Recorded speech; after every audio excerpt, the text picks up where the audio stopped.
19 जानेवारी 2026 रोजी रात्री सुमारे 1 वाजले होते, जेव्हा पूर्ण गावात गाढ झोप पसरली होती. लोक आपापल्या घरात आरामात झोपले होते.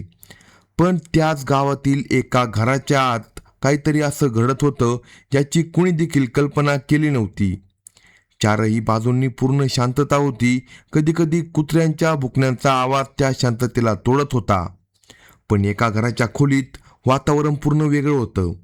तिथे 3 लोक उभे होते आणि त्यांच्या समोर 2 लोक दोऱ्यांनी घट्ट बांधले होते. त्यांचे हातपाय अशा प्रकारे बांधले होते की ते हलू देखील शकत नव्हते. त्यांच्या चेहऱ्यावर भीती स्पष्ट दिसत होती. त्यांचा श्वास वेगाने चालू होता आणि त्यांच्या डोळ्यात फक्त एकच प्रश्न होता, आता त्यांच्यासोबत नेमकं काय होणार आहे. त्या 2 पैकी एक मुलगा होता आणि एक मुलगी होती. दोघेही वारंवार विनंती करत होते की त्यांना सोडून द्या. पण समोर असलेल्या उभ्या 3 लोकांच्या चेहऱ्यावर राग इतका जास्त होता, जणू त्यांनी सगळं आधीच ठरवलं होतं. तेव्हाच त्यांच्यातील एका माणसाने रागाच्या भरलेल्या आवाजात म्हटलं, आता खूप झालं आहे, आज सगळं संपून टाकायचं आहे. आणि तेव्हा अचानक त्या 3 एक माणूस घराबाहेर आला. त्यानंतर त्या दोघांवर त्याने सतत हल्ले केले. काही वेळातच त्या दोघांचा मृत्यू झाला आणि त्यांचा आवाज कायमचा शांत झाला. काही तासांच्या आत सगळं संपलं होतं. 2 जीव जे काही वेळापूर्वी जिवंत होते, आता फक्त एक आठवण बनले होते. दुसऱ्या दिवशी जेव्हा सूर्य उगवला आणि उत्तर प्रदेशच्या मुरादाबाद जिल्ह्यातील पागबडा पोलीस स्टेशन क्षेत्रातील उमरी सब्जीपूर गावात नेहमीप्रमाणे लोक आपापल्या कामाला लागले. त्याचवेळी हनीफ नावाचा एक म्हाताऱ्या व्यक्तीच्या घरात हळूहळू बेचैनी वाढू लागली. ही बेचैनी एका बापाच्या मनात होती. तो आपल्या मुलाची वाट पाहत होता. त्याच्या मुलाचे नाव अरमान होते आणि तो मागच्या रात्रीपासून घरी आला नव्हता. सुरुवातीला घरच्यांना वाटलं की कदाचित तो एखाद्या मित्राकडे थांबला असेल, पण जसा जसा वेळ जात होता आणि त्याचा काही पत्ता लागला नाही, तशी तशी चिंता भीतीत बदलू लागली. घरचे त्याला सतत फोन करू लागले, पण प्रत्येक वेळी मोबाईल बंद येत होता. आता घरच्यांच्या मनात विविध प्रश्न निर्माण होऊ लागले की तो कुठे गेला असेल आणि त्याच्यासोबत काय झाले. बराच वेळ कोणतीही माहिती न मिळाल्यामुळे कुटुंब त्याला शोधण्यासाठी गावात बाहेर पडले. त्यांनी त्याच्या मित्रांना विचारलं, नातेवाईकांना विचारलं, आसपासच्या भागातही शोध घेतला, पण कुठेही कोणतीही माहिती मिळाली नाही.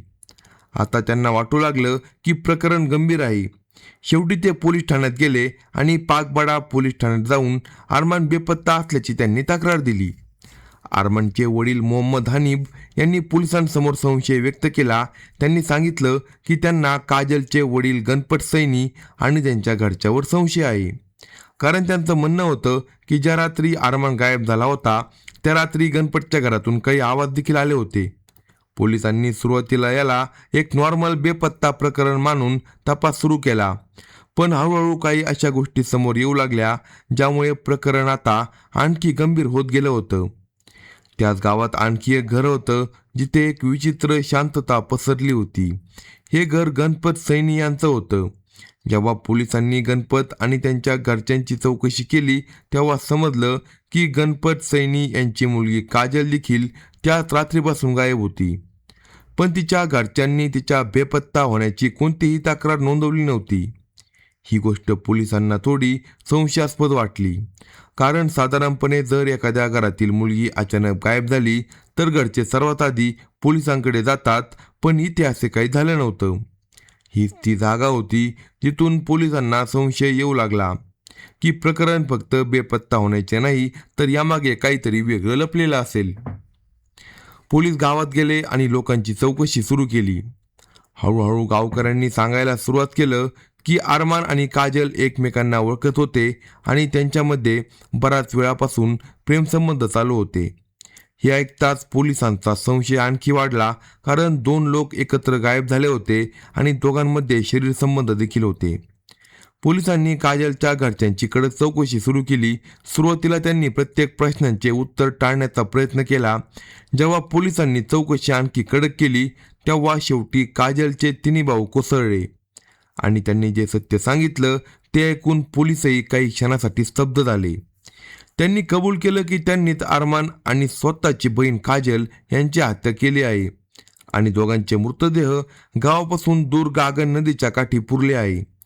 हे ऐकताच पोलीस तात्काळ कारवाईला लागले आणि तिन्ही भावांना सोबत घेऊन सांगितलेल्या ठिकाणी पोहोचले. तिथे पोहोचल्यावर जेव्हा जमीन खोदण्यात आली तेव्हा काही वेळातच ते सत्य बाहेर येऊ लागलं, जे इतक्या प्रयत्नांनी लपवण्याचा प्रयत्न केला गेला होता.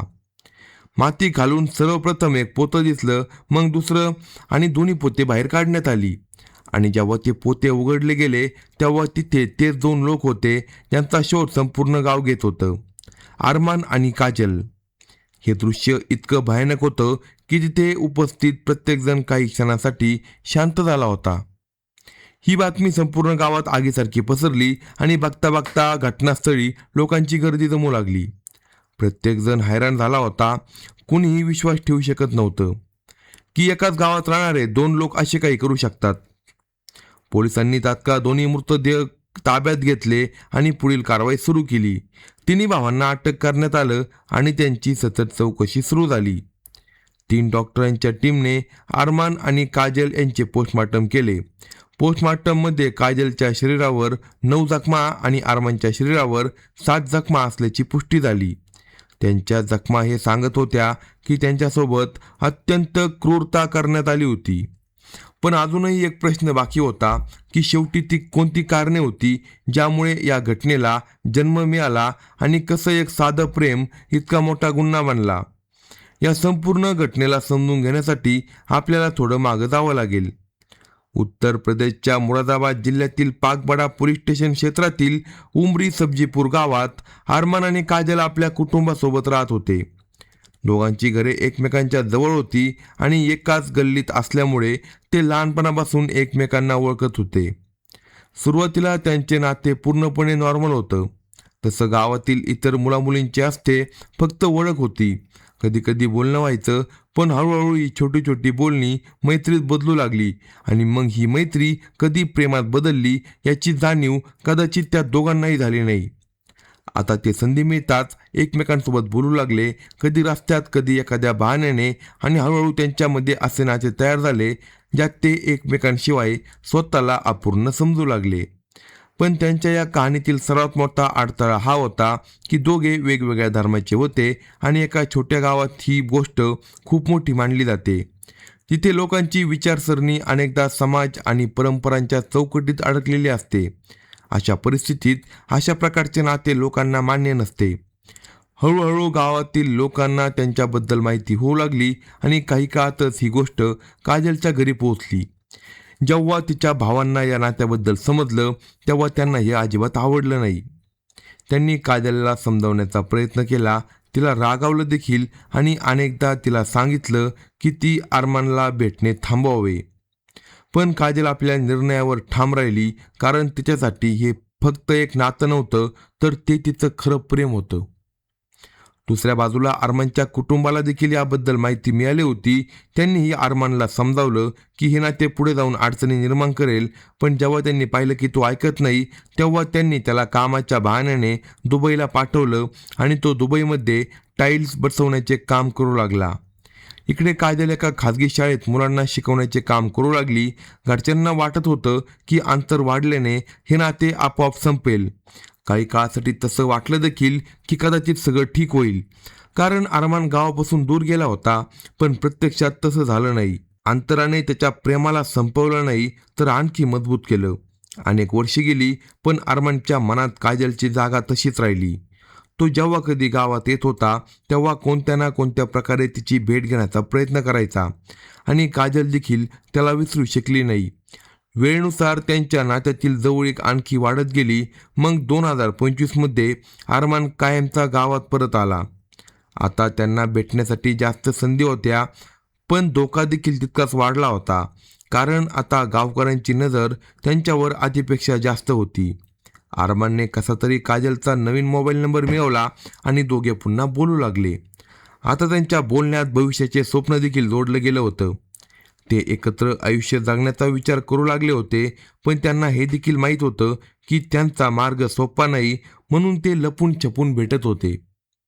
प्रत्येक वेळी त्यांना भीती वाटत होती की कुणी पाहू नये, आणि हीच भीती एक दिवस खरी ठरली. गावात अनेक वेळा या गोष्टीवरून पंचायत देखील झाली होती. दोघांनाही समजावण्यात आलं, धमकावण्यातही आलं, पण तरीसुद्धा त्यांनी एकमेकांचं भेटणं थांबवलं नाही.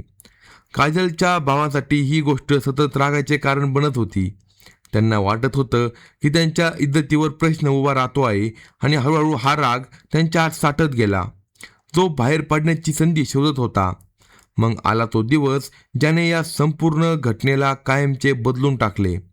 18 जानेवारी 2026ची रात्र, जेव्हा सगळं सामान्य वाटत होतं, पण प्रत्यक्षात त्या रात्री काहीतरी असं होणार होतं. ते फक्त 2 जीवांचा अंत करणार नव्हतं, तर संपूर्ण गावाला हादरवून टाकणार होतं. त्या रात्री अरमानने काजलला भेटण्याचा निर्णय घेतला. कदाचित त्याला याची कल्पना नव्हती की हा त्याच्या आयुष्यातला शेवटचा दिवस आहे. त्या रात्री सुमारे 11 वाजता काजल आपल्या खोलीत झोपली होती. घरातील इतर लोक झोपण्याची तयारी करत होते, पण त्याचवेळी अरमान शांतपणे काजलला भेटण्यासाठी तिच्या घरी पोहोचला. ही पहिली वेळ नव्हती. तो याआधी देखील अनेक वेळा अशाच प्रकारे लपून भेटला होता, म्हणून त्याला वाटलं की यावेळी सगळं ठीक राहील. पण यावेळी नशिबाने त्याची साथ दिली नाही. दोघं खोलीत बसून बोलत होते. कदाचित त्यांना याची कल्पना नव्हती की ही त्यांची शेवटची भेट आहे. तेव्हाच काजलचा भाऊ सतीशला संशय आला. त्याला हलकीशी चाहूल लागली. तो हळूहळू उठून खोलीकडे गेला, आणि जसा त्याने दरवाजा उघडला, काजलने घाबरून अरमानला लपवण्याचा प्रयत्न केला, पण आता खूप उशीर झाला होता. काही क्षणातच अरमान पकडला गेला. जसं सतीशने अरमानला पाहिलं, त्याचा राग अनावर झाला. त्याने लगेच आपल्या भावाला राजारामला बोलावलं. दोघांनी मिळून अरमानला पकडलं. तो स्वतःला सोडवण्याचा प्रयत्न करत राहिला, पण तो यशस्वी झाला नाही. त्यानंतर काजलला देखील पकडण्यात आलं. दोघांचे हातपाय घट्ट बांधण्यात आले आणि त्यांच्यावर अत्याचार सुरू झाले. काजल सतत रडत होती, पण त्यावेळी तिचा आवाज त्यांच्या कानापर्यंत पोचत नव्हता. मग सतीशने आपल्या मोठ्या भावाला म्हणजे रिंकूला फोन केला. तो आपल्या कुटुंबासोबत सासरी राहत होता. त्याला तात्काळ घरी बोलावण्यात आलं. सुमारे 1 तासानंतर रिंकू देखील तिथे पोहोचला. आता तिन्ही भाऊ एकत्र होते, आणि ते एकमेकांसोबत चर्चा करू लागले की आता यांच्यासोबत काय करायचं. काही वेळानंतर रिंकू एक फावडा घेऊन आत आला. जसा तो आत आला, वातावरण आणखी भयानक झालं. अरमान आणि काजल दोघेही बांधलेले होते, आणि ते पूर्णपणे असहाय्य होते. अचानक रिंकूने त्यांच्यावर हल्ला केला, आणि त्याचसोबत त्यांच्यावर सलग हल्ले करण्यात आले. काही वेळातच दोघांचेही आवाज कायमचे शांत झाले, आणि काही वेळानंतर त्या खोलीमध्ये पूर्ण शांतता पसरली. त्यानंतर तिन्ही भावांनी मृतदेह लपवण्याची योजना आखली. दोन्ही मृतदेह पोत्यामध्ये भरले आणि रात्रीच्या अंधारात गावाबाहेर नेण्यात आले. नदीच्या काठावर एक खड्डा खोदण्यात आला, आणि दोघांना एकत्र पुरण्यात आले, जणू तिथे कधी काही घडलंच नव्हतं. पण सत्य जास्त काळ लपून राहत नाही. पुढच्या सकाळी जेव्हा अरमान घरी आला नाही, तेव्हा त्याचा शोध सुरू झाला. प्रकरण पोलिसांपर्यंत पोहोचलं. तपास सुरू झाला, आणि हळूहळू संपूर्ण सत्य समोर आलं. काजलचे तिन्ही भाऊ सतीश, राजाराम, रिंकू तिघांनीही आपला गुन्हा कबूल केला. पोलिसांनी तिघांना अटक केलं आणि त्यांना तुरुंगात पाठवलं. अशाच नवनवीन क्राईम स्टोरी ऐकण्यासाठी कलम 302 या मराठी चॅनलला सबस्क्राईब करा, आणि आपल्या प्रतिक्रिया कमेंट बॉक्समध्ये कळवा.